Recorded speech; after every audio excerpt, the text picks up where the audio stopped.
Coming to you live from the ass end of the blue line, it is the Sons of Honarchy podcast with your co-hosts at Drunk Shy Sox Fan on Twitter, Steve-O, a bottle of Malort, and Take Tommy. So on this episode of the Sons of Honarchy podcast, look right here. If you can't, it's Willie P. So we are going to be getting to know Willie P. We're going to be talking about how baseball's canceled forever, at least for now. And we have some more scoops at the end here for the 108 tourney. All of this brought to you by us. So make sure you rate, subscribe, review. We are also on YouTube now. For some people who know that, we've got a few YouTube subscribers, 22 at the moment. My guy Willie P dropped some news here that we need how many followers, Willie? 100. We need 100,000. 100,000. We need 100 followers in order to do youtube.com/Sons of Honarchy. So we need you guys to hit subscribe, hit like on YouTube, please. That would help us out tremendously. So, usually we do a check-in, Tommy, at the beginning of the podcast, each other's weeks and whatnot. Mm-hmm. But we've seen each other this week with Willie. So yes, maybe indeed. We should give the rundown of Old Irving Brewing. So Old Irving Brewing. Willie, what were your thoughts on Old Irving? I liked Old Irving a lot. It was the kind of place that I wanted to check out the menu beforehand because I've heard good things about what they do, both food and beer. But it was nice. It was really nice. I mean, Tommy was a little late. But... Yeah, well, classic. But I was thankful that you guys came to my neck of the woods. So it would have been even later had we gone to Forest Park. So, hey, silver lining's always there. Yeah. But yeah, no, they do fucking fantastic food, and we're drinking their beers again. You're drinking Frost again. I am drinking Frost again. No free ads. That was Old Irving Brewing. That was But no, more than anything, though, I appreciate you guys, like anybody on Sox Twitter coming out and actually getting together because those are always the best times. Yes, I'm like the tweet that you had after. First of all, warmed my heart. But the it's so true. Like we're lucky to have like every interaction we've had with people from Sox on Sox Twitter, whether it's at the park or otherwise. It's just been fantastic. Get out there, meet some friends, make some friends, and have a good ass time. But yeah, so you came through. You're in from out of town. You're having a good time.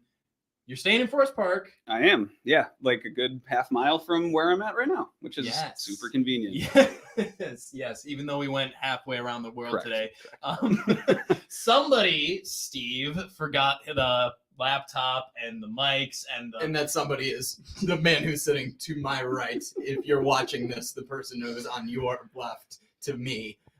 You're the one and only Hot Take Tommy. You're throwing Willie P under the bus for forgetting all the No, Willie's the guy, man. As Alex Rude already retweeted us. So shout out to Alex Rude for already saying, finally, a reason to listen to this pod. Willie is that dude. So make sure you are tuned into this episode. Thanks, Alex. You're that dude too. Thank you. It's fucking fantastic. Well, okay, so since we're doing shout outs, we have in front of us quite the golden beverage here from the Piss of the Gods themselves. From the Piss of the Gods. So, shout out to Modern Day Griswold, aka Jimmy Vanicki. We can use government names. He uses it on Twitter. Yeah, Jimmy Vanicki. So, cheers, Malort shot down the hatch, ladies and gentlemen. Cheers, boys. Cheers. I almost put my pinky in Tommy's shot glass.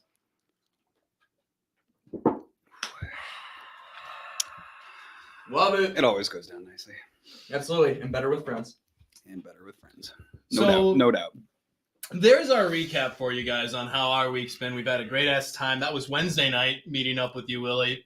Now, we wanted to know, we want the people to know. Sure. Usually what we do when we have somebody on is we have them talk through their Sox story, whatever that is to you. But basically, how'd you become a fan? Why'd you become a fan? Why do you let yourself suffer? That's basically what we're getting at here. So take it away. Run us down. Who are you? Where'd you come from? Nice. Yeah. So I was born in Oak Park. Lived there through kindergarten. And then the family moved out to Hinsdale. So I went to Hinsdale Central High School. My dad moved here. So my mom grew up like in Evanston, essentially, near Evanston. My dad moved to Chicago in, I think, 1987. And through work, he had access to some White Sox tickets. And started going to opening day pretty much every year in 1987. That's a I was vibe. I was born 1992, so then he sort of just I was brought gonna say you're not that much. no, older. no, and he brought me into it.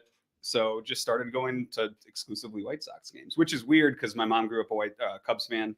Sister's sister's a Cubs fan, but We'll for allow some it. reason, my dad and I have just always been siloed in that White Sox silo, which has That's been fantastic. Absolutely beautiful. Now, what is the first opening day that you remember going to? Oh man, that I remember, probably 2000. Okay. Do you remember who the starting pitcher was? opening No, day? I don't. Okay. I don't. It had to have been like James Baldwin or Jim. Right. It was Parquet, that era Mike for Soraka. sure. For sure. Well, do you remember the old saying? Do you know the old saying, Willie, about that pitching staff? Mm-mm. Parquet, Soraka, then bring out the vodka. I mean, those are some good Fantastic. teams. Those are some good. Hey, fun 2000 was a teams, great man. team. Yeah. They just ran into an even better Mariners team. Yeah. With a whole Yeah. bundle of talent. So But yeah, so that was it. And then in I think it was 1999, my dad actually got season tickets for us. He got 2 of them. do you remember your section?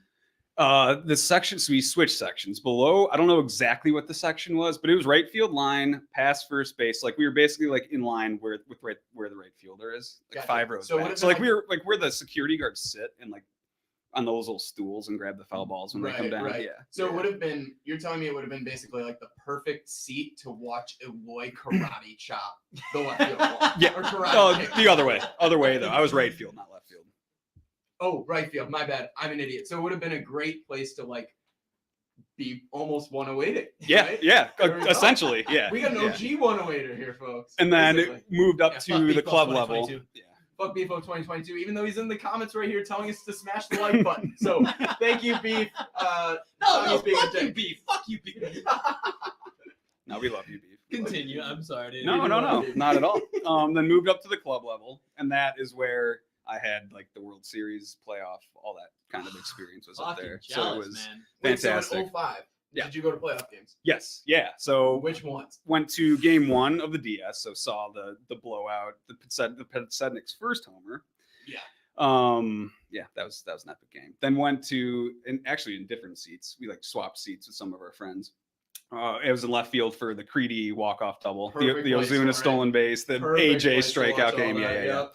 So that was great. And then game 1 of the series. So yeah, that was it. Those 3. Fucking vibes, man. I do not share an experience having gone to any playoff games. I actually You've been to one, well, okay, yes. courtesy of yours truly here.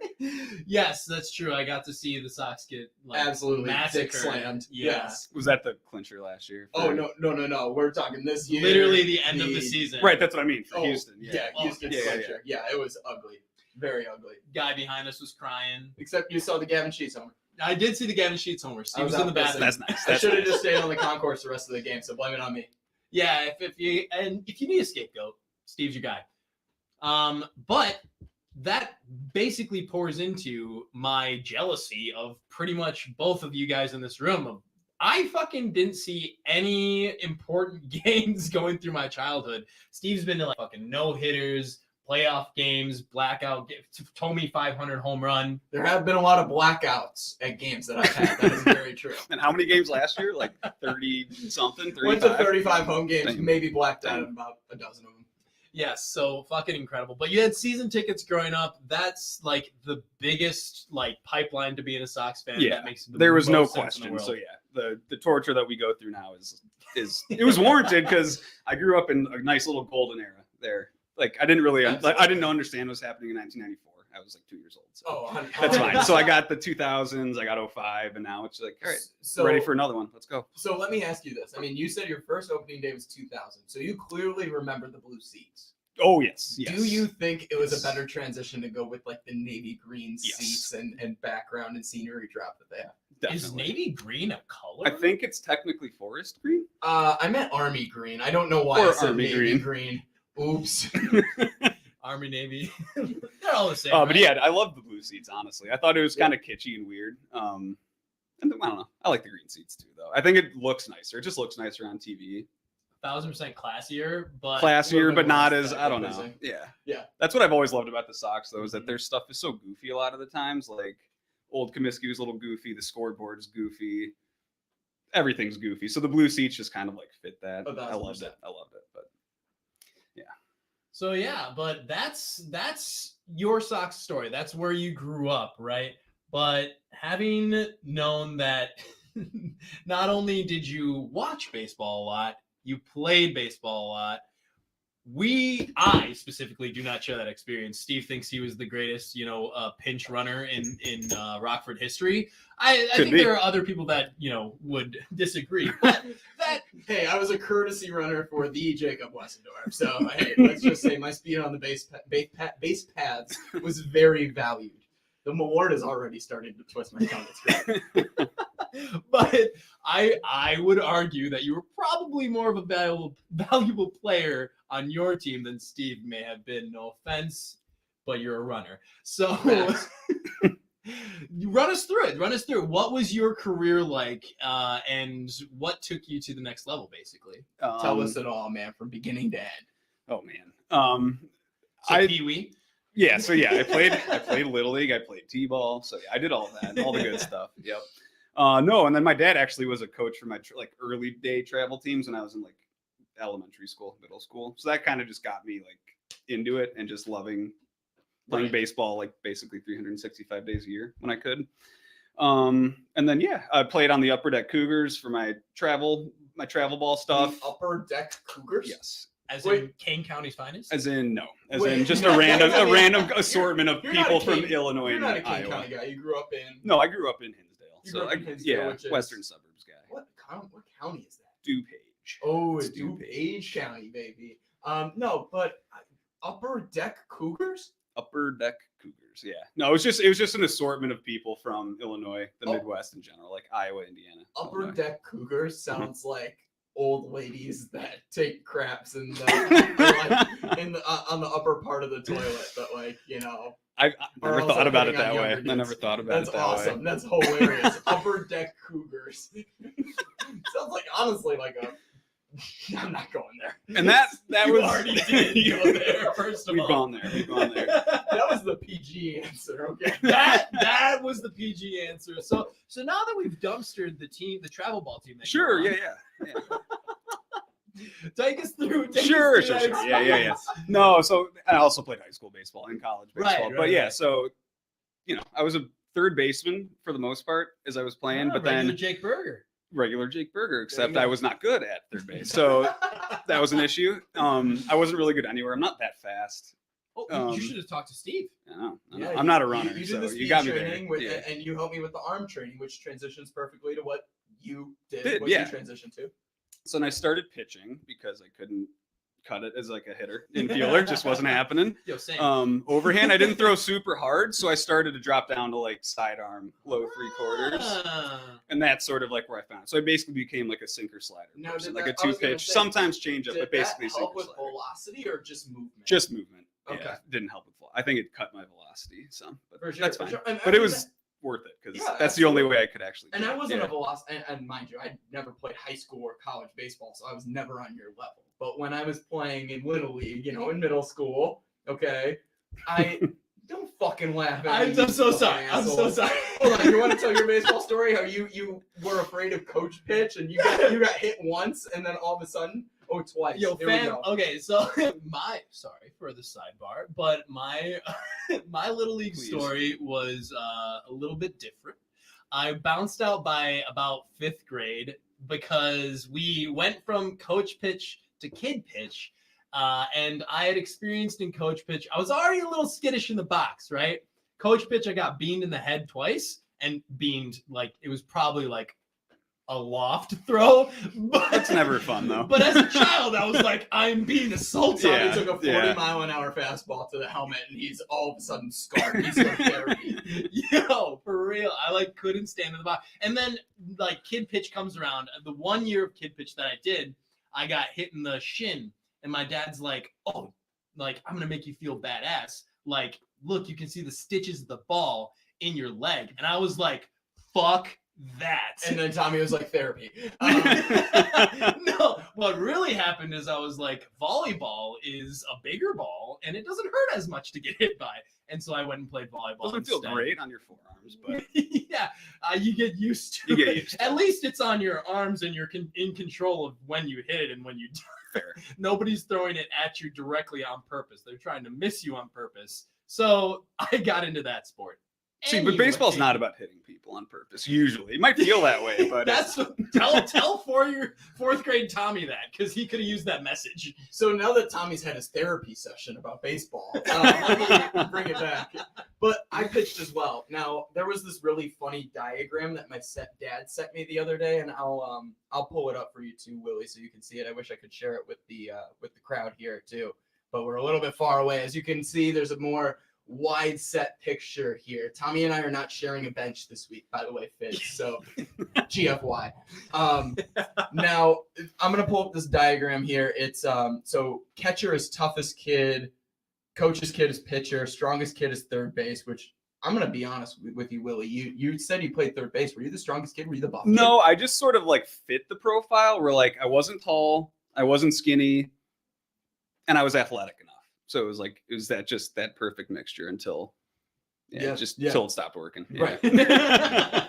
Best kid was at shortstop, smallest kid second base, tallest kid first base, nicest kid left field, fastest kid center field, slowest kid right field. They also put me in right field. Oh, that Nice. totally checks out.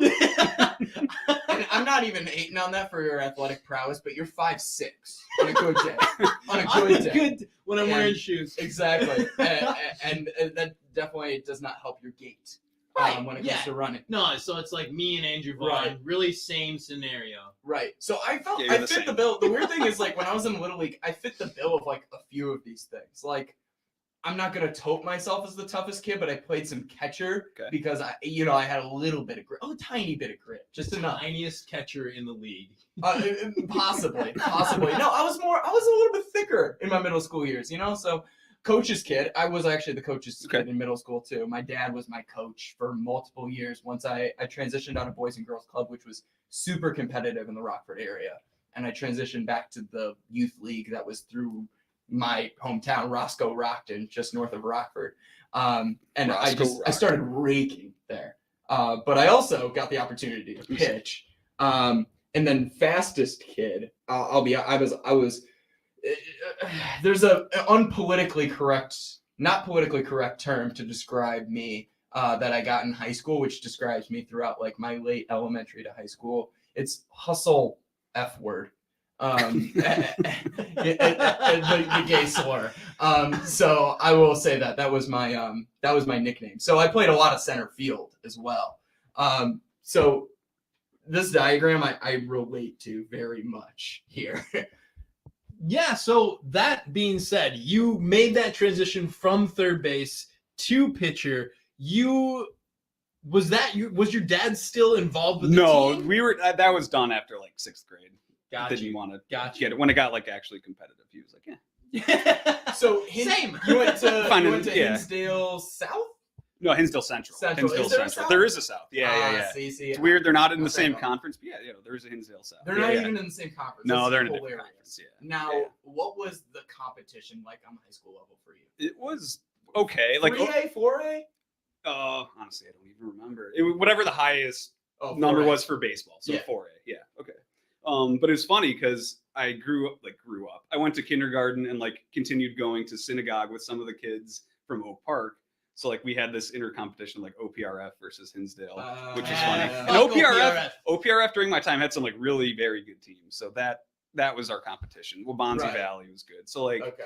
there Now, were teams in the area that were Did good. you but play with our or- team was never that great. Okay. Yeah. Okay. So But you were great. No, exactly. I was okay.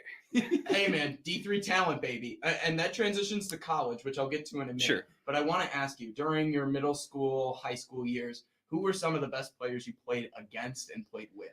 Played against and played with.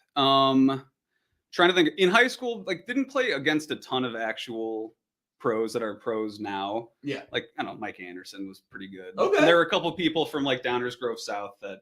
Oh, actually, Yeah. so Zach Birdie, Yeah. his brother, who was a year younger than me, and I think trying to think, is Zach a year younger than that? But either way, the Birdie family.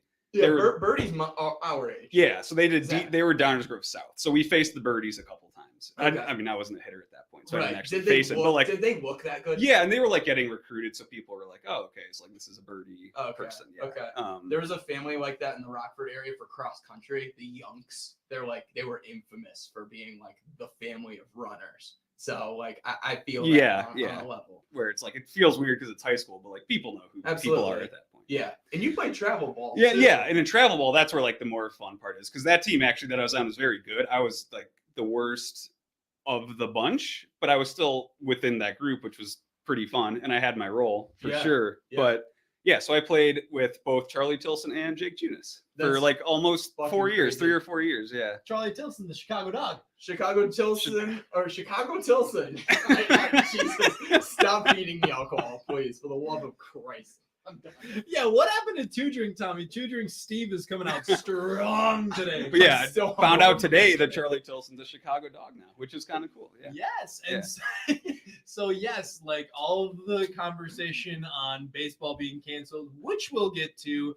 We're all Chicago Dog fans now with Charlie Tilson. I'm assuming in right field. Yeah, probably in right Just field. holding it down, baby. I want to see what Junis gets up to though, because I think they did just send him down towards the end of the year last year. Yeah. But I feel like he has enough there. He has enough there to Yeah, he'll I mean, find a spot. I've talked about our Jacob Junis experience from my high school, Jacob Junis experience, and yeah, I mean that team was really good in comparison to what we were as a garbage ass private school in Rockford, Illinois. But yeah, okay, so I gotta ask you then, in regard to Charlie and Jacob, like what was your relationship with them? With them, so I mean, it was mostly just related to the travel team. So like whenever we go on trips and stuff, like you're hanging out with them. Charlie and I stayed in contact for a little bit longer, just because I Yeah. had his number. I don't have Jake's number, but Yeah. yeah, I don't know. They were. It was good. It was very friendly, and I feel like Yeah. that whole team was kind of wholesome in a good way. And they both come from good families, and they're just good dudes. So For sure. Rock Fall's finest, my Sox summer, very proud of Jacob yeah, Junis. yes he is. Yes he is. It's only because they share. And he should be. He should be. Well, I mean, what else has come out of Rock Fall / Sterling? I mean, tell me right now. My Sox summer. My Sox summer, exactly. He honestly, him and Jacob Junis, Is that not biggest enough for celebrities you? of the area, Okay. right there. Yeah, Steve, is that not enough? Oh, I'm sorry. Oh, you got Fred Van Vliet. That's yeah, great. baby, let's go. Hey, that's something. That's Hey, something. That is truly Rockford's finest. That and Cheap Trick. Cheap Cheap Trick. trick. Yep, there it is. Didn't know that. Again, Interesting. as per usual, Steve. Sorry, I had to. Most famous man. So But take us through D3 then, because that's your travel Yeah. ball. You're rubbing shoulders That with was the just- elite players of the world.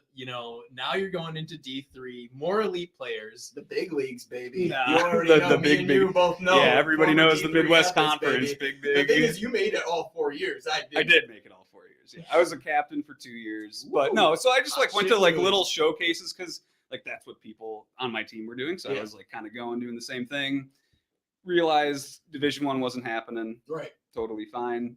Wanted to sort of stay Midwest, get a good education. So then it all just sort of narrowed down. Did a visit at Grinnell College. Grinnell. Not Cornell. Not. Oh no, we can say it's Cornell. Do you want to Cornell. say it's Cornell? You went to Cornell. Cornell. No. Okay, sure. Yeah. It was great.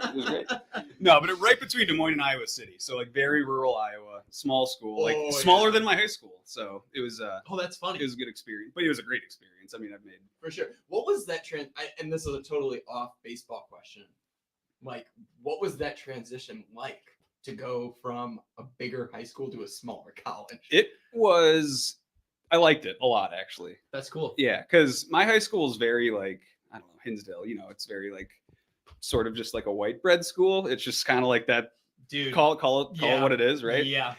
And so I went to Grinnell, which you wouldn't think, but is like one of the most eclectic places to go. Like it's just one of those like, liberal arts schools that you get all these international people from all over the country. That's awesome. And it was smaller and more tight knit. And that's just kind of like how I work. I like it that way. So All right. yeah, it was great. I loved it. It's all about finding your niche, right? So that felt like I if I can go back in time, I don't know that I'd go to the same college that I went to. Sorry, Steve, we never would have met. But it's like I kind of did what my literally what my grandparents, what my parents, and what both of my older sisters did and went to North Park. Time out, are you third gen or fourth? No great grandparents. No great grandparents, but grandparents, Okay. parents, both of my older sisters, and then Tommy. Third gen at the one and only North Park University on the corner of Foster and Kedzie in the city. Let's go. And don't get it twisted, that's North Park University, not college. But Correct. we are a university. So I didn't really go out of my comfort zone in that sense. And it sounds like you went and did something totally different in college, but you liked it. I loved it. Yeah, I loved it. And I wouldn't do it differently. I don't think. I think I would do it again. That's pretty fucking awesome. And that also translated to you being the fucking captain of the baseball team. So that's pretty cool. Yeah, that's pretty cool. It was fun. I mean, we had 4 captains, so I was one of 4. But yeah, it was. We had a big team. Were they like spread out over positions? Because you were pitcher. Yeah, it was spread out over positions. Okay. So I was like pitcher captain. We'll cut out the part where you said you were one of 4. You were the captain. That's cool. I was the captain. Look at me. No. Look at me. I am the captain now. There's an old famous line right there. Oh shit. So now your baseball story goes far beyond just your playing days. It does, yeah. We need to hear. I heard from you beforehand that you've got some MLB experience as well, not as on the playing side. And just the fun stuff, yeah. Oh yeah. I need to hear all about this. Yeah. So to the genesis of the story, I guess, is that my uncle, his like really good friend back from Florida, used to work for the Marlins. He was an assistant equipment manager with them, became the head equipment manager of the Expos eventually, and was up there for, yes. But when the Expos moved back down to DC, he stayed as the clubhouse manager and the assistant or the visiting clubhouse manager. So not the home side, the visiting side. So handling all the teams that come in, like cycling them in and out. So my uncles worked in different various like little roles with the Nats just for fun in the clubhouse. And in high school, he got me into do some bat boying and just sort of do like clubby stuff during high school, like during high school summers and stuff. And I loved it so much that I kept dream job. Seriously, it was crazy. And I did it all through my college summers and then my first year out of school too. And it was like the most incredible thing ever.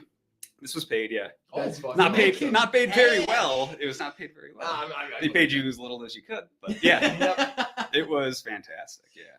That's amazing. Now, what were some of your coolest experiences? Like, what did you enjoy most from all of that? What did I enjoy most from all of that? I mean, getting to Bat Boy was probably the coolest part, just because like there is no simulating the environment of like the intensity, but also the fun and like the craziness of an MLB dugout. Like some games were different and some teams were different. Like they didn't get along as well. It's just different. But just being in the dugout on a game day is still like, I mean, I did it probably, I mean, if I wanted to count the games, I actually did it for probably 100 games or less, 80 to 100 games.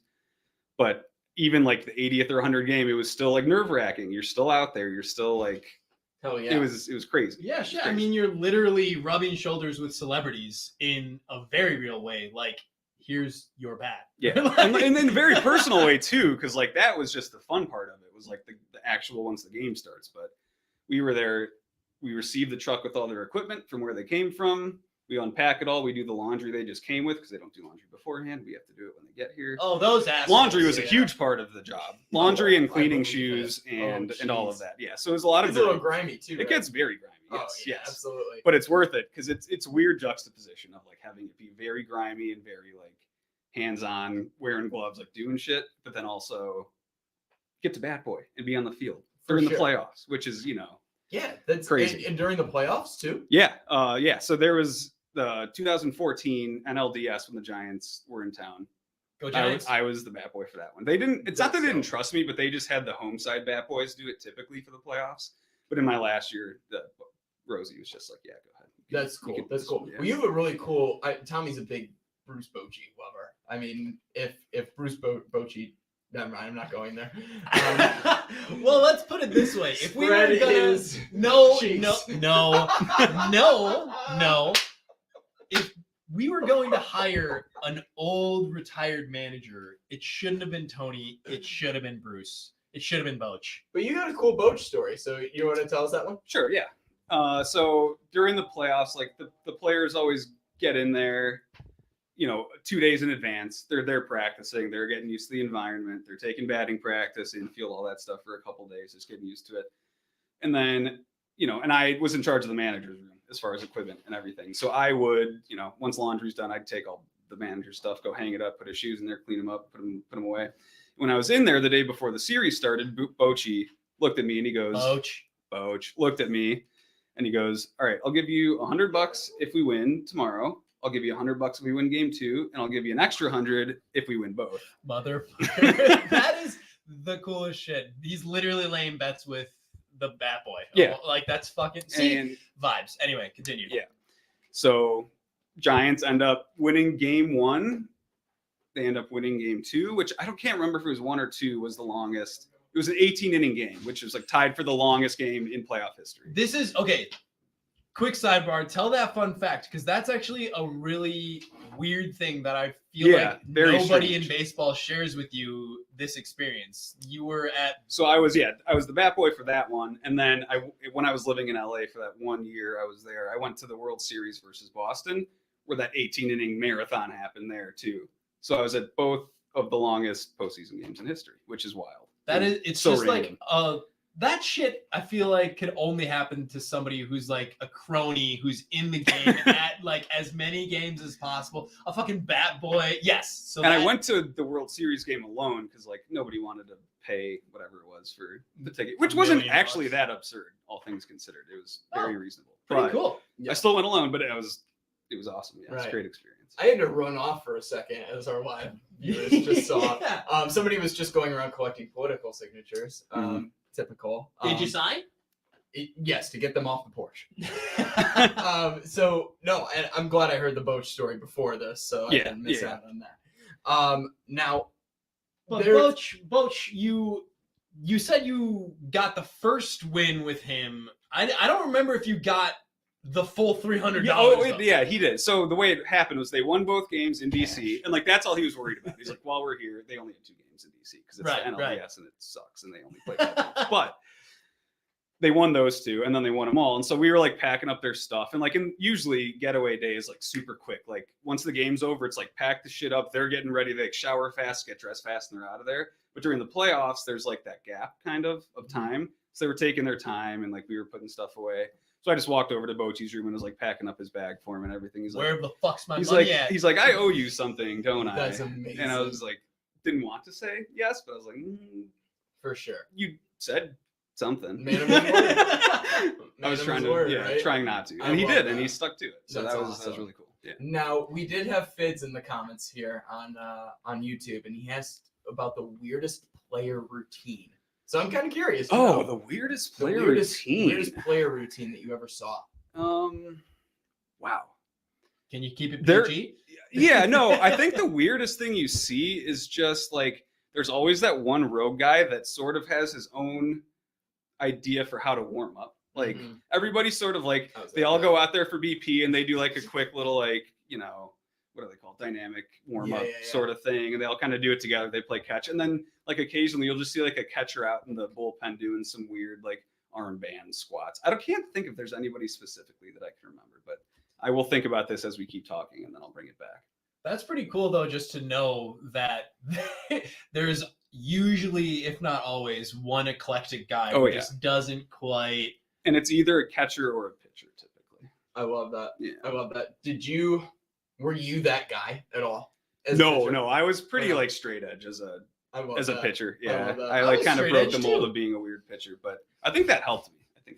Well, this is a perfect transition about Tommy talking about being straight edge and not having his first beer until his 21st birthday. Because I was going to ask you, obviously you were in your young adult years when you started doing all of this, right? Yeah. So it started like in high school, but then after I graduated college, I did it for 1 more year. So yeah, there was a period from before and after. Oh, okay. Yeah. So even your before or even after years, who of all the players that you've encountered would be like the kind of guy to take you out on town, like just absolutely party it up with you? That's interesting. From your perspective. That's interesting. Because I feel like there are guys that are like, you can tell they're just like party guys and they'd sort of take anybody and they just do whatever. And like, if thinking like probably like the Phillies Jonathan Papelbon. That's probably like that's Papelbon probably the the guy burger, that huh? would be like That's good. willing to do that. That's yeah, funny. Yeah, that was fun. But the coolest guy that I met was Jared Hughes. I don't know if you know who he is. He's a reliever. He used to be on Pittsburgh. Okay. That's where he started. I don't Poor think guy. I don't think he's in the league anymore. Yeah. But he was the coolest because I was just like putting his laundry away, like doing the clubby thing. He's like, what's your deal? And I was like, I'm doing What? my job. you're talking. So I was like, yeah, I play college baseball. I'm just doing this for the summer, and I'll be back next summer. And Yeah. just nice getting to know the teams that come in and everything. And he was like, oh, what do you do? You pitch? Do you play infield? So I told him I pitch. I threw sidearm, and he was also a sinker baller.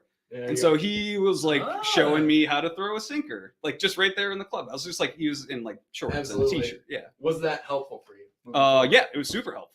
Yeah, it was just a grip more than anything because I That's feel so like my cool. arm slot was okay, but the grip, yeah. That's awesome. Hey, Made all the getting difference. advice from real major leaguers is really dope. So I like that. I feel like he was the one guy that actually like had one connection with That was Jared Hughes. Jared Hughes. Yeah. All right, shout out to Jared Hughes. Yeah, I gotta look up Jared Hughes. I don't know much about Well, him. he's a big And then- listener, so I don't know. K-Fids might know Renee Latchman, but he was a former player and coach. Played Oh yeah. coach for the Rockies, but he was also Oh, with the that's too bad. Marlins when my boss in the clubhouse was working with the Marlins, and so they went Okay. back like 30 years, like forever. Wow. And so whenever the Rockies came to town, Renee Latchman would just like stick around while we were like handing out laundry. Everybody would always leave, but he would stick Gotcha. and he'd like help us pass out laundry and stuff. And he was just like the best shit talker. So I would love to go out. I would love to go out with Renee Latchman. He was a maniac, but in the best way. That's freaking incredible. So now, living on the West Coast now, you're a West Coast. I am a West you Coaster ditched now. us. You left Shout out my Chicago. sock summer. Yeah, exactly. Yeah, I know. This one time when I lived on the West Coast. What is the best thing outside of the weather that you enjoy about this the I West have an Coast? answer for sure. 4 p.m. starts for East Coast games. Ooh, I damn, would have never love thought of that. Because Yeah. I work on the West Coast, and oftentimes when you're working at like a nationwide company, the West Coast stuff like slows down at the end of the day, whereas the East Coast stuff on their end of the day doesn't slow down. So by 4 o'clock, I'm ready to like start watching some sports or doing something, and it's just so nice that everything happens at 4. And then the local games happen at 7, and they're done by 10, 11, and then That's incredible. you can have like a I've never normal would've thought of schedule that. with all the sports going You on. asshole. But that is absolutely the best part. That's For pretty. sure. That's pretty fucking fantastic. I guess I don't think about that because they really like a lot of even playoffs. Like they jump through hoops to get the LA market into whatever game is scheduled. Right, so people And- can watch it. Yeah, and so that's you. Well, they don't do that with literally- baseball really because Oh, people just baseball don't pay attention as much fucking to the West scheduling- Coast. Right. I mean, you've heard it. Every fucking week we complain about baseball and how they schedule shit like at 4 p.m. on a fucking Tuesday or some shit. Like there's just no rhyme or reason why MLB does the shit that they do. Yeah. Fuck Right now, Well, absolutely. exactly. And once again, As much as excellent. I love them, yes. fuck. them. Usually, I'll say this about our podcast. Usually, I'm the segue guy. I got like I'm usually the guy that segues from one thing to another. Tommy is on it today. And, someone's got to do it. and, Somebody's got to do it. saying the fuck MLB thing is perfect because we're in a transition to talking about baseball being canceled right now. And not cancel culture canceled, but Rob Manfred canceled. Yes, different. Obviously, the CBA has been a complete disaster. And I think all three of us in the room right now are on the same page of like, hey, this is on the owners. This is on, Major League Baseball as a whole. This is not on the players when you break it down, right? So I wanted to do a segment with you Sure. while you're here called Like It, Love It, Hate It, or Recreate It. And I wanted to go through some main points of the CBA with you and just get your thoughts on them, Okay. especially as a former collegiate D3 All-Star. That's going a little far. Willie P. So whether you like this, we're going to go through a list of things. You can say you like it. You're like not in love with it, but you like it. You love it. Like, this is perfect. Hate it. This should absolutely be shut down. Or recreate it. Just say, hey, this needs to be tweaked. Tweet. So first one, I want to talk about expanded playoffs with you. do you like, love, hate, or want to recreate the playoff system? I'm somewhere like just underneath hate. It's not that I think it would be good because it would get more eyes on like the important part of the season. And I think that's important for the game. However, I love the current format where it's like, you can't win your division. Sorry. Like, and you're not the next best team. Sorry. Like you're out. I like that part of it a lot. I do wish that they could make it 7 games for the DS and just have 3 7-game rounds like that. It just makes no sense why they wouldn't do that. For sure. But yeah, so if they do expand the postseason, like I'm game, but not a huge fan. I think it's hard because you think of a team like, for example, I think of this year's Toronto Blue Jays, right? Really prolific offensive team with a lot of talent on it. It would be really fun to watch in a playoff format. Plus fresh Robbie Ray. And yeah, you're right. The AL East kind of like ruins that a little bit because, right? I mean, not as much anymore because I don't think the Yankees and Red Sox are and the Orioles as crazy as they were. Bad. Yeah, the Orioles are bad. But yeah, you're right. There are definitely instances where like a very, very good team. Yeah, and they should. And I get because the Blue Jays would have done fine in the postseason. You don't even know what they could have won it. You know, they could have. Yeah. Who knows, right? Who knows? Especially when it comes to postseason baseball, right? Yeah. Who would have thought for example, the Nationals would have won? Exactly, right. Or the Braves, even for that matter. Exactly. They Braves won, this year is perfect. Yeah. So I mean, like that's the toughest part about all of that. Like, it's really hard to say like, okay, even like the second best team in a division could be way better than a division winner.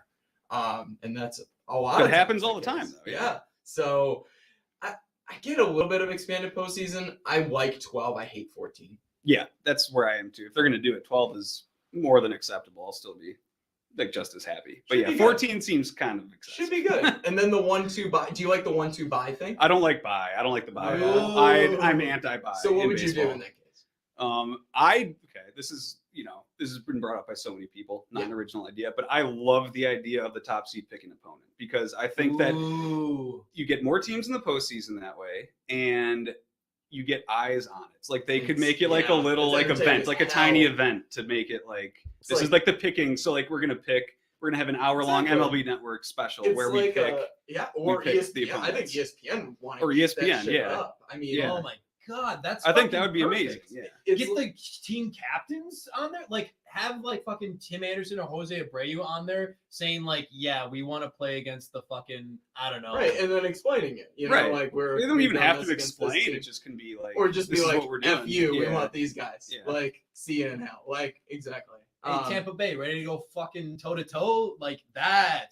Quality television. Right, like we'll see you in Tampa. Or like, we'll see you in Chicago or whatever. Yeah, exactly. You know, like I mean, LeBron James, the decision style. I'm taking my talents to South Beach. Not quite as douchey, but yes. I mean, bring the douchey too. That would be so fucking like look, if you had Nick Castellanos on screen for that, you don't think he would be throwing shade left and right? Or it depends on who you get up there. Right. Yeah. No, if you have Mike Trout, he'd be like buttoned up and be like, you know what, we really thought very hard about this and we do want to play against the Marlins.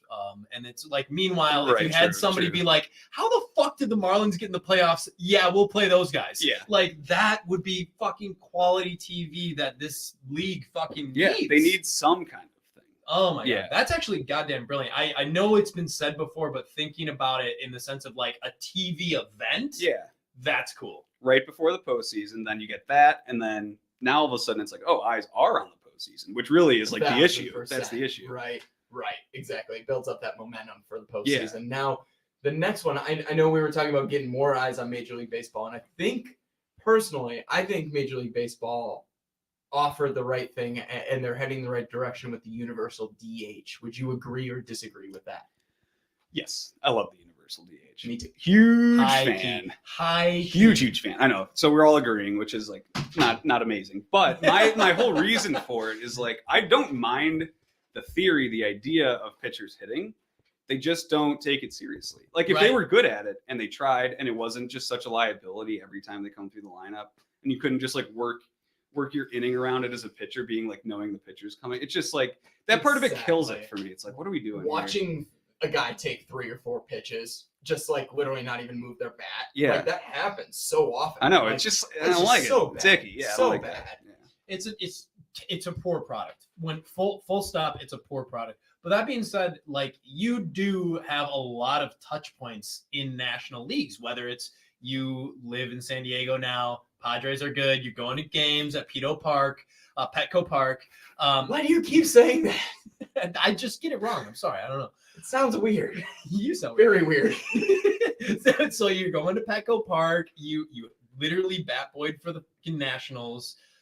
What, like, did any of those experiences of watching like pitchers hit, are you gonna miss even a little bit of it, or is it all like, Nah, like it's fucking like that doesn't matter? that doesn't matter. Nah, good riddance. What are the fucking touch points for? I mean, you had Lance Ling hitting a single to score a run in Milwaukee. Yep, and the Dylan Cease rake game in Cincinnati. That was right. epic. That was so, like, and so you have isolated moments like that, and like Isolated, Mad Bum can though. hit. Like there are yes. people that can do it, but if we're talking percentage wise, I would say 95% of pitchers do not care. Easily, do not care. Easily. I mean, we would have never had the big sexy great moment either, you know. True, there are moments, but like, yeah. But then again, You'd have more it's epic games if way there was a DH. Yeah, it's way better for the Like product. 1 through 9. Yeah. Way better. Speaking of the product in Major League Baseball, Major League Baseball has said that they want to do the top 5 draft selections, being NBA lottery style picks. Sure. What do you think about that? I don't have a super strong opinion on this one. I kind of like it because I feel like there needs to be some ambiguity at the top of the draft. Like you can't just guarantee we have the worst record, we're getting the first pick, because that's just like way too much incentive to have the worst record. Period. Oh, for sure. I like some kind of mix, but I feel like they don't have to go past 3 teams because I feel like oftentimes in the MLB draft, there's not a consensus like first pick, second pick, like you get in the NBA draft or the NHL draft or the NFL draft, where it's like, if you don't get the first pick, you know you're not getting this person. That happens sometimes, but it doesn't happen all the time. So Right. I'm okay with just a small number of teams doing a lottery. Yeah, there's not always a Bryce Harper. There's not always a Carlos Correa. Especially the way the MLB draft works, where people don't always take their best player in the first round. Like sometimes they Oh, yeah. would, yeah. 1,000%. Like, I mean, that's what the White Sox were thinking the year they drafted Crochet, I think, in a sense. Like, I mean, they took the Texas Gatorade all state player in Jared Kelly. Right. They took the higher ceiling second, Right. but they took 1,000%. Crochet first. So like it doesn't matter as much at the top exactly how Yeah, it is. yeah. But I mean, maybe do it to the, honestly, I'd be fine with 10 teams to even incentivize more. Like, Oh, yeah. don't be that bad. So Oh, they can extend it move farther. My move is 6. Okay, Like, I okay. think 6 is perfect because it's the worst team in every, like, ideally. I mean, it may not add up to be that, but, you're basically on average taking 1 team from each division. Yeah. I think I like that as a recreate for this one, like expanding it even more than it already is, but that the owners pushed back on it already. Like the fucking Orioles and the Pirates want to have control of the best possible players by losing as much as possible, which is icky and annoying, and it's so apparent. It's so fucking obvious, and like you can tell that the Orioles fans don't show up for a fucking reason. Like they cheer for Chris Davis because they have to, not because they want to. Like it's just, yeah, it's a bummer for the fucking game. So right now we're at like expanded postseason. You kind of hate it. You'd probably recreate the bye. You don't want that. You love the universal DH. You are liking the draft pick kind of selection here. Yeah. Okay. So the next one's a little bit more complex, Steve. I think you were grabbing at the mic here. Well, I mean, I did want to make a comment. You made a Baltimore comment. I always do. I don't know. After being at Camden Yards, which is a great ballpark, by the way, I have a little bit of a soft spot for the Orioles. Don't sleep on the Orioles. If they go out, honestly, they'd be the perfect team to sign Carlos Correa. But I'll leave it at that. Give me that look. But what's the one gap that they have in their minor league system? And what do they have? They have a ton of capital. They are in a decent market, and their minor league system. They're in a market. I mean, it's decent. It's the AL East. It's the AL East, but it's also and the Nats siphoned off a tiny bit of it. Thank you. That's true. also going back.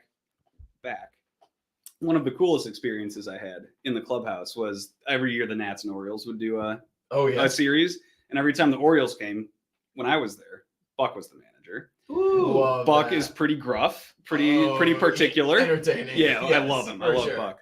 But so my boss was like always paranoid about like making sure that he had like an okay way to get home, and like didn't want him to like take a cab, so he had me drive him home. So I got to drive No Buck shit. Showalter back every Hold on. time. How did we almost miss this one? That's amazing. Yeah. That's so fucking cool. But also like Buck Showalter. But it's Buck Showalter. Yes, exactly. But did you want me to explain this next one on our what is the name of the segment again? Like it, love it, hate it, or recreate it. That's it. You want me to go? Yeah. Yeah. Okay. So the MLB offered to eliminate direct draft pick compensation, the qualifying offer system. So basically, if a team doesn't, they lose a draft pick if another, like for example, they don't offer, White Sox example would be a perfect example. Don't wrote down the qualifying offer. Somebody signs them. No draft pick. No draft pick. Do you like that? Do you? Again, I'm like a little bit ambiguous. I don't hate it. I don't like it. Mhm. I think that the team that loses the player should get like a comp pick. Okay. And the team that signs them shouldn't have to give up anything. Yeah, fair. Yeah, I think that's sort of like a good little middle ground. I don't hate that. So like there's still some incentive for that team to like sign the player, but it's also not totally screwed, you know? For sure. I think like if you don't sign the guy, don't sign the guy. That's kind of where I'm at. Yeah, with the whole okay. system, and Just keep it. You don't need to do anything. Yeah, we're in the boat of like eliminating the draft entirely.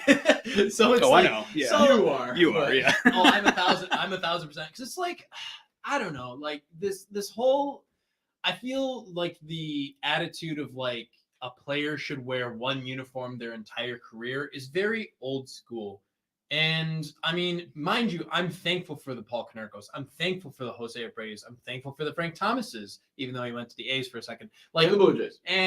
But like those type of characters. But it doesn't mean that Jim Tome's not loved by both franchises he played for, like both franchises he spent most of the time with. I was gonna say he played for 4 of them, but you know, the Cleveland fan base and the Chicago fan base That's true. both love him to death. even You the know? Phillies fan base does, to be honest with you. Phillies fans love him, It's yeah, hilarious. for sure. But I get it. You know, and But they do. yeah, like Phillies fans, you know, have a whole nother, that's another conversation. If you're loved in Philly, you know you're a good dude, though. Yeah, That's like the perfect litmus test. Do people like you in Philadelphia? Now, like, but that being said, like, I don't necessarily care about like that, because that whole thing is like the draft pick compensation is like based around the fact that like a team should be making and endeavoring to keep a player on their team, and if they're not trying to keep that player on their team, they should get compensation for losing said player. You know what I mean? Yeah. Like, yeah.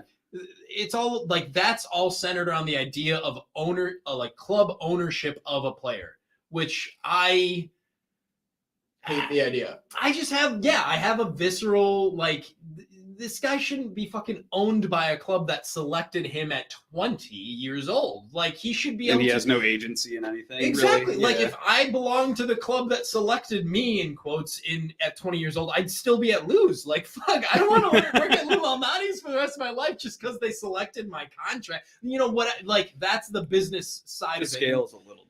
It's those. totally different. It's very different. I'm not in the top 0.1% of whatever it is that I was doing over there, managing a pizzeria. Probably Thank you. I thought I did a decent job, but like I think it's in the same vein where it's like we treat athletes like so very differently because they're on a pedestal. I get it, but also, fuck. I mean, they're in a business. They're doing their best to get paid what they are owed as athletes in the top, again, 0.01% or whatever it is of their profession. Fuck, I mean, they should be allowed to have agency over their own damn, like, careers. So, off the soapbox, me getting off the soapbox. I was gonna say you need him to know some minutes. Next week we'll You get back already to had it. That was it right there. Okay, but we got to get back here on track. So there was a MLB proposed. This is I don't think this has been like accepted by the Players Association yet. I'm not sure. I don't think it has. But there's like this committee around opening up the conversation on playing rules. So okay, I just got to get this right, so I'm going to read it straight up. There was a committee comprised of, this is what the MLB offered. It's a committee that's comprised of active players, individuals selected by the office of the commissioner, boo, and an umpire, also boo. So they'd be responsible for like kind of adjudicating new rules being added. This is all hypothetical again. Sure. But what do you think of that? Like, is this a positive move? Is this like a lateral move? Does it fucking matter at all? It feels like a lateral move to me, just like off the cuff. But also, who's going to be on this committee that they hire? Like that matters to some degree. So you're in the camp of like because like we have the recreate it? writers in charge of the Hall of Fame. That's a disaster. Like they need to get the decision right of like who's making the rules Right. for the team. And like maybe it's just like random people we don't know, like Yeah. special advisors. In, But in I general, wanna how know. do you feel about those rule changes? So, like for example, pitch timer ABS, which is the automated ball strikes, and then like bigger bases struck me, and there were a lot of memes that came out. I of think it. the bigger bases one is funny because why not? Because Right. it's for safety, right? Like that's the Oh, whole idea. 1000%. It's not going to make a huge difference. I mean, they don't need And to it's be really not. enormous, Could make zero but difference. Yeah, right? they don't need to be enormous. Yeah. But I mean, make them a little bit bigger for sure, for Sure. safety purposes. Yeah. Just reminds me of like the safety bag is like a little bigger. Where it had that And- little oh, orange that's- face off to the side. That's cute. I grew up in the Rockford area, so we were far too behind the times. for that. Okay. You were using like pillows actually instead of Oh, we had shit. And they were like nailed into the dirt.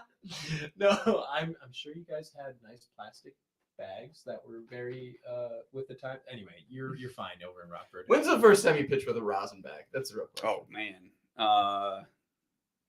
I don't know. Middle school probably like Oh yeah. We didn't have. Yeah. we didn't have rosin bags. So So you were with that travel money baseball teams, middle school money times. yeah. I mean, like, I don't even think.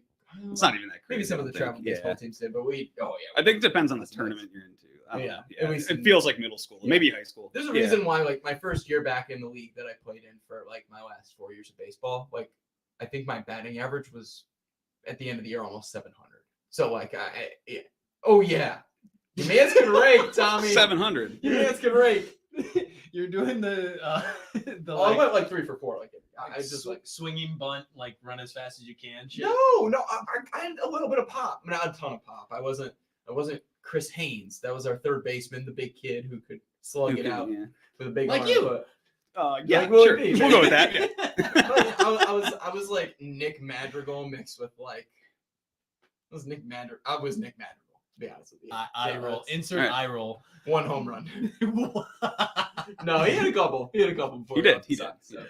My God. Well, okay, so you're kind of in the camp of like either like recreate So the yeah, playing yeah. rules. I can go or- through these. So Yeah, yeah, yeah, I would yeah. say like bigger bases. I'm all for it. I don't think it'll make a huge difference in the game if it's going to help with people like not stepping on each other's ankles and getting out for months at a time. I'm all good with that. For sure. Uh, ABS and ABS, yeah, that's a tough one. I say yes, as long as Ooh. as long as the feel is correct. Where like their solo home plate umpire for like hit by pitches, plays at the plate, Yeah. stuff like that. Yeah. that was I'm good with that. It's like if it feels right watching. I like that there's Yeah, no for ambiguity, although I will miss it a little bit. There's a part of me, but I'm all for it being Right, correct. I'm all right. for it being correct. And the other one was Pitch clock, the right? pitch clock. the pitch timer. Pitch clock. I mean, they already have one technically, like in the Yeah. rules. So I would be okay with them being like umpires. We're putting this in place. Like enforce the 12 seconds, please. Mhm. Like it doesn't have to be perfect. Like I don't want a clock where it's like, oh, the clock goes off. Like, oh, that's a ball. Like 15 Uh-huh. seconds is okay.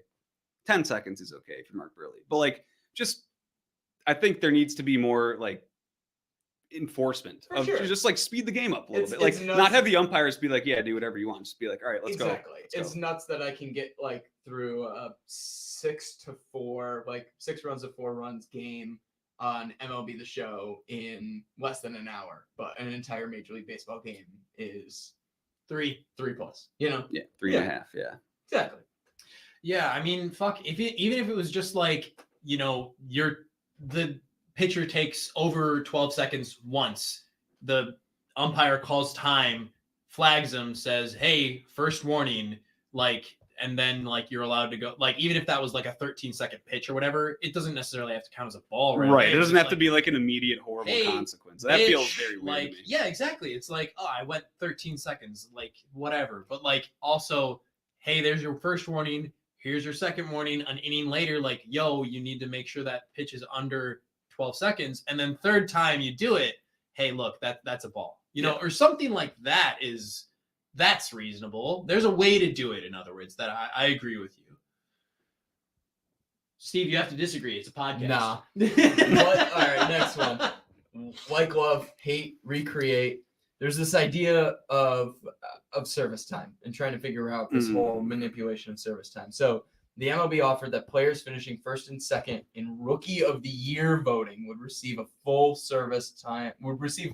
year of service time, regardless of the days they spent in the MLB. So, for example, Chris Bryant, his rookie year, would have received a full year because he finished, like he was Rookie of the Year. So, thoughts on that? First and second, or expansion? Like, love, hate, recreate. I would even go farther than that. Say top 5. I think that they just have to.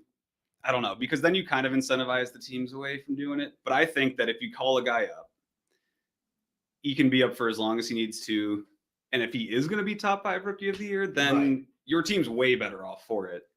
And that year of service time doesn't matter as much. And like, if you look at the KB situation, like the last year didn't really matter anyway because they traded him, right? So it's like, for sure, I think that you should incentivize teams to call them up and then incentivize the players where if they are finishing top 5, then they're rewarded for that. Absolutely. And it shows like team investment in a player exactly. Too. Yeah. So if I were to recreate it too, like what Cy Young gets how many? Like, Cy Young is like how many voter? It's five guys who were nominated, or is it 3? I can't even remember off the top of my head. I think it's 5. I want to say it's 5. 5 is perfect. I think 5 is absolute. I agree with Will. I had too much agreement right now. I know, yeah, too much agreement. Tommy, what are your thoughts? I fuck you both. Expand it, but I think it should be in more categories. Like, I don't know if you have Gold Glove consideration. If you have like, I don't know, there's player incentives for even how many games you play, right? Just staying healthy. Staying healthy. Like, all of those should play into the service time that you're getting got. I just like, but again, I also want to eliminate the draft and all ownership of players. So it's like, but I'm coming from a different kind of vein, basically. I would say it's a good step, but it's not enough. That's where I'm sitting at with this, because it's not going to stop. Like, this is not going to stop. It's not getting fixed this year. No, absolutely not. Or the next 5 years. You'll have players who are within like probably the top 100 that like they're a good prospect that like would be advantageous to have on a team that's like shit in the bed, but they're not going to bring them up. And if they did bring them up, they wouldn't be in consideration for Rookie of the Year. So what about those guys? There's like however many fucking minor leaguers. There's more minor leaguers than major leaguers. Let's put it that way. There's a lot of fucking players out there that could use some time up in the majors that are probably better than some guys in the majors and aren't seeing time because of this shit rule. Right. And it just doesn't go far enough for me. That's all I have to say about that. All right, next one. Sorry. That was good. Tommy that was good. Very soapboxy today, and I appreciate it. The minimum salary, $700,000, escalating $10,000 in each year of the 5-year CBA. So by the time the CBA is up, it's $750,000. Wow, math is hard. 7,000. This alcohol is hitting me way harder than I expected. You want another? Another shot of more. So it would be at $750,000 by the time the CBA is up, or well, 740. Would that be? Yeah, it would be 740. Like, love, hate, recreate on this minimum salary. I say I like it, although if I could recreate it, I'd up it even more. I think that there's never enough incentive to pay the bottom tier players more. Like, it just has to be that way. It has to be. compared to other sports. First of all, also the 162 game grind. It's the longest season. It's the whole thing. For sure. And I also think that it would help a lot because a lot of guys get a cup of coffee, right? And they get a prorated salary. So you get the guys that come up for a month or 2 months and they come back, and that's actually a little bit more significant to their well-being. It's just like there are layers to it a little bit. And I just think that raising the bottom has to be done. But I would do more than this. Yeah, and I think like the article that you sourced for us on this, Steve, said like, oh, this Well, straight from MLB.com. So yeah, it was like, yeah, which I get it. Like, it's fair to add, like, it's good to reference an article. So thank you. But also MLB.com, of course, was saying like, and that marks the greatest increase in a minimum salary of all time for any league. I mean, we got a big time increase in compared to the last CBA. Sure. The last CBA went up, I think, what was it, 20 or 30,000? That's it. Like, it was extremely minimal. And then there wasn't a gradual increase for inflation, for rising cost of things, you know, and paying players what they're actually worth, and they're actual workers, believe it or not. It's a job. It's not just for the love of the game. So that is, if I'm going to recreate anything, here's the thing. 700,000 actually gets you pretty close to, like, it gets you right in the middle of where like league minimums are Across the board. the board in other major sports throughout America. The problem I have is the 10,000 increase. So if you do just say 3% for inflation, which isn't fair in this market right now, but let's just say, because that's always been a number, is 3% at least for minimum wage, or pardon me, for inflation. Thank you. Drinking. Now, 3% of 700,000 is 21,000. Yes, it is. So MLB at least has to make that 10,000 every year increase to that minimum, at least 20. At least, yeah. So should be probably 25 every year after. So then you're at 800,000 by the time the CBA is up. Plus, bitch, I mean, look at the fucking revenue increases for the last. Just take the last 7 years. The MLB has fucking ballooned its income and revenue, and the players' salaries have legitimately decreased. Average salary for players has gone down. Fuck the owners. Pay the fucking players what they're worth. And that, like, I mean, every fucking podcast we say this shit, but still, like, fuck the owners, pay the players, and we'll have baseball again. Like, that's all there is to it. And I think it's really good that you pointed out the actual fucking numbers, like down to the percentage of inflation, like on average. It literally is half. The increases that they're offering is half of 3% per year. And it's like, we look at it as like from our perspective, and we're thinking like, shit, if I got $10,000 more on my salary every year, I'd be fucking rolling in it. And like, yeah, that's true, but that's not true for these guys. Like, they're at the top point, whatever percent of their They're the best profession. in the world at something. They're the best. That is such a good way. They're literally the best in the world at what they're doing. They should get paid in that stratosphere, and they're just not. They're just not. It's literally it's disincentivizing, like, the players who are in the minors trying to scrap for a cup of coffee. It's not worth it for them to do that. They might as well go and like jump into a sales career, which is depressing. I don't want to do sales. Fuck sales. Are you in sales? I'm not in sales. Okay, that's good. I feel for it. I really do have a visceral reaction every time we talk about this, which is every fucking week, basically, at this point, because there's still no baseball. I digress. Man, how many soapboxes do I need right now? I've counted 3 of them. I know. I could have missed Trust one. me. I could have missed one. Wow. Great thoughts, though. Great thoughts. I am fucking heated. They canceled baseball this week, Steve. I'm heated. Fuck Manfred. Fuck the owners. Get them players on the field. Guys, we're getting the real life Charlie Day today. This is it. Kitten mittens. Last one I wanted to run by you, Willie, was the luxury tax thresholds. And I know they named it something else, but it's the luxury tax. So what it was last year was $200 competitive balance tax. That's the word, It's yes. called. CBT. Jesus Christ, it's luxury tax. So 210 million was the mark last year. They want to do the first 3 years at 220, increase it to 224 million in 2025, and then up to 230 in 2026. There is no change in the tax rates per previous years. So Willie, like, love, hate, recreate. Go for it. Recreate, because I'm okay with. I don't have a strong opinion, frankly, on like where the cap is, but I do think that there needs to be more regulation around how the small market teams end up spending that money, because oftentimes you get Pittsburgh where they just sort of pocket it and they don't do anything with it. Salary floor. I think that, please. yes, I think that if anything, like that they can keep the luxury, they can shrink the top and the bottom, or they can, shrink the top and the bottom, essentially. I just think that there has to be some incentive for the small market teams to spend money, because they're all making money too. It's sort of absurd.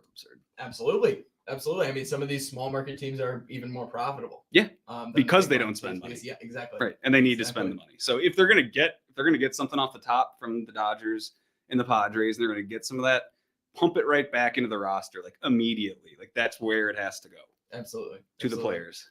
Tommy, I'm trying to hand you the mic right now, and you don't want it. You got limp wrist. Limp wrist over here.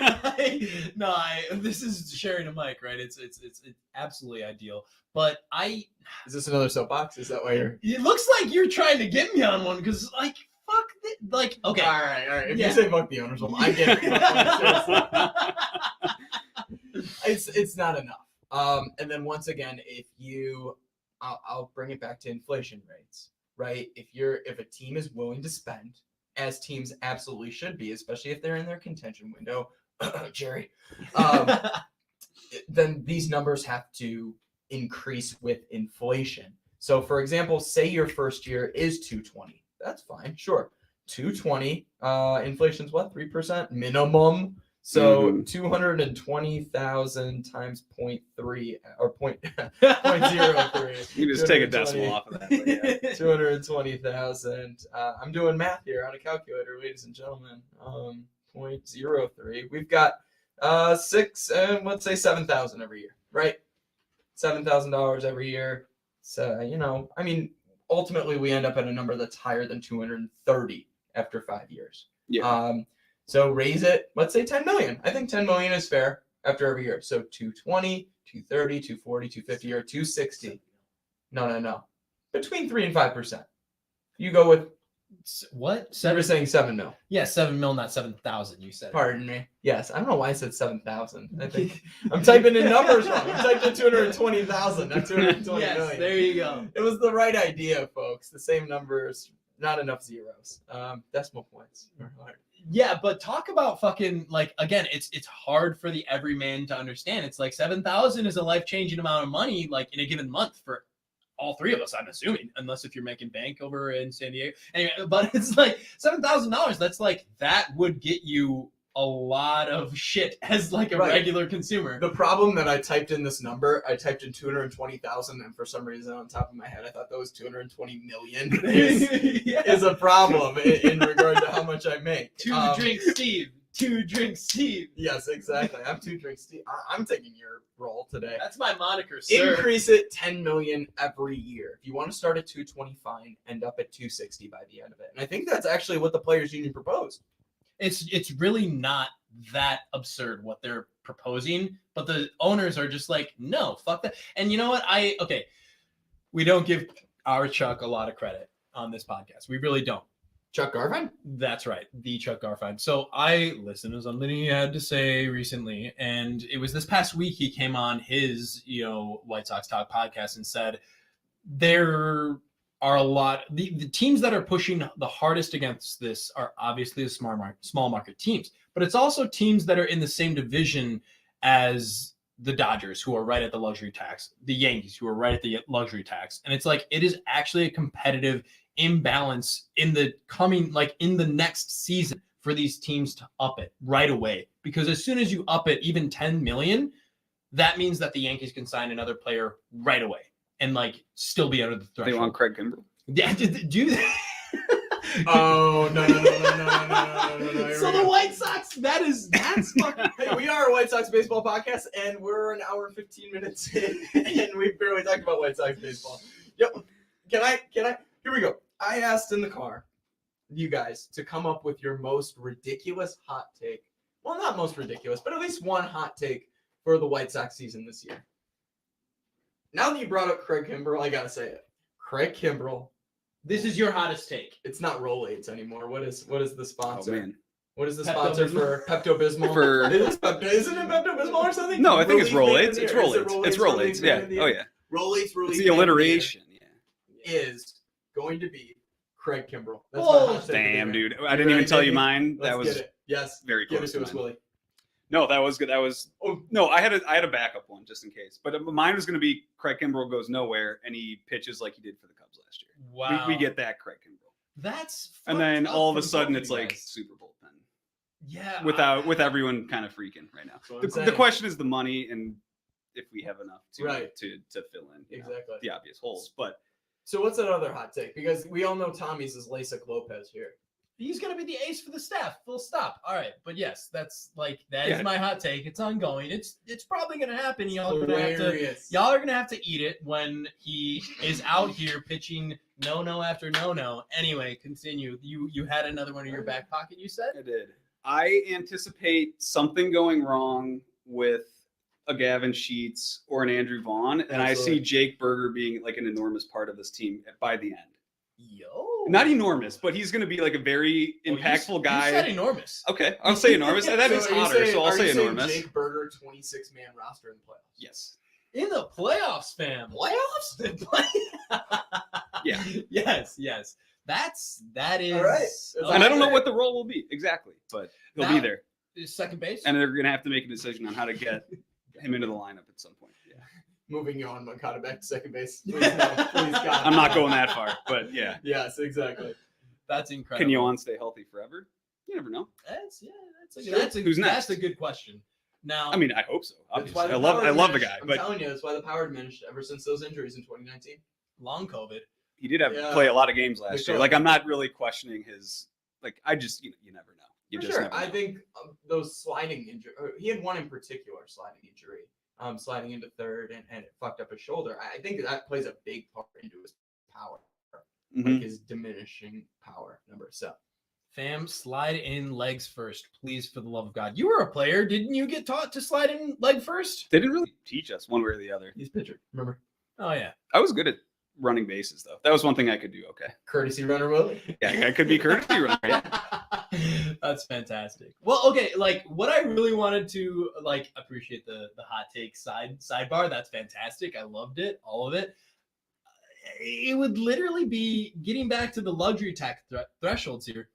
You brought up a good point with like, okay, if the Yankees now up their threshold, they would be in the market for a lot more players that they wouldn't be as it stands now because of how close they are to that threshold. It would be a fantastic person to move to give them Craig Kimbrell because they're all about fucking names.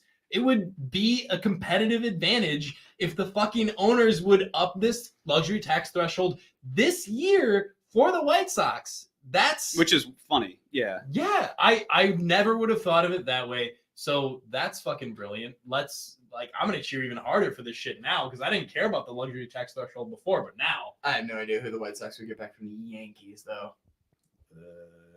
I don't know. Really, what you're Urshela? getting back from the Urshela? Yankees is like whatever free agent right fielder you want. Yeah, That sort of word. That- goes from that- there. yeah. Like you would It's get, dumping the cap. Yeah.